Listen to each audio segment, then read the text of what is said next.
வணக்கம் மக்களே, இந்த வீடியோவில் என்ன பார்க்க போகிறோன்னா ரேஷன் கார்டு குறித்த ஒரு 3 முக்கியமான அறிவிப்பு வந்திருக்கு. அது என்ன அப்படிங்கிறத பற்றி தான் இந்த வீடியோவில் பார்க்க போகிறோம். நம்ம சேனலுக்கு யாராவது புதுசாக வந்திருந்தீங்கன்னா சப்ஸ்கிரைப் பண்ணி பெல் ஐக்கனை கிளிக் பண்ணிக்கோங்க. இந்த வீடியோவுக்கு ஒரே ஒரு லைக்கை மட்டும் கொடுத்துருக்க. வீடியோக்கு நீங்கள் இது புதிதாக பெயர் சேர்க்கறது குறித்து அவங்க பெயர் சேர்க்கணும் இல்லை நீக்கணும் அப்படின்னாலும் இதில் இந்த இணையதளம் மூலயமா https tnpds.com போயிட்டு உங்களோட பெயர் சேர்க்கணும் இல்லை புதுதாக நாங்கள் ரேஷன் கார்டு மாற்றுறோம், அதனால் ஆல்ரெடி இருக்கிற ரேஷன் கார்டில் பெயரை நீக்கிட்டு நாங்கள் புதுசாக சேர்த்தணும் அப்படி. மேலும் ரேஷன் கார்டில் பெயர் சேர்க்கறது மூலியம் பொருட்களோட தரமும் உயர்த்தி கொடுப்பாங்க. அதாவது 20 கிலோ அரிசி வாங்க அப்படின்னா ஒருத்தர் சேர்த்துனீங்கன்னா 25 கிலோ அந்த மாதிரி கொடுப்பாங்க.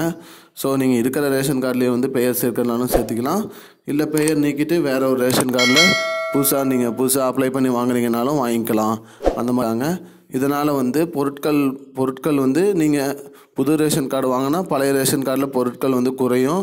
புது ரேஷன் கார்டில் நீங்கள் ப்ளஸ் புதிதாக கல்யாணம் ஆன உங்கள் மனைவி பெயர் இருவர் பெயரும் சேர்த்தால் அதற்கேற்றாற் போல் அரிசி, பருப்பு, சர்க்கரை, எண்ணெய் போன்றவற்றை கொடுப்பாங்க அப்படின்னு சொல்லியிருக்காங்க.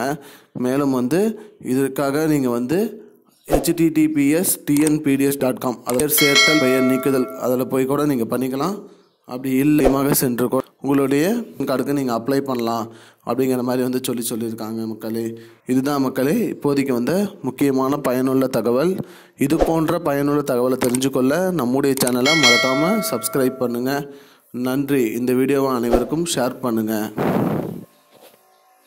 I don't understand your jokes, man. Because it's not a joke. முன்ன பின்ன தெரியாத ஒரு பையனுக்காக விடுற அந்த மனசு இருக்க, அதான் கடவுள்.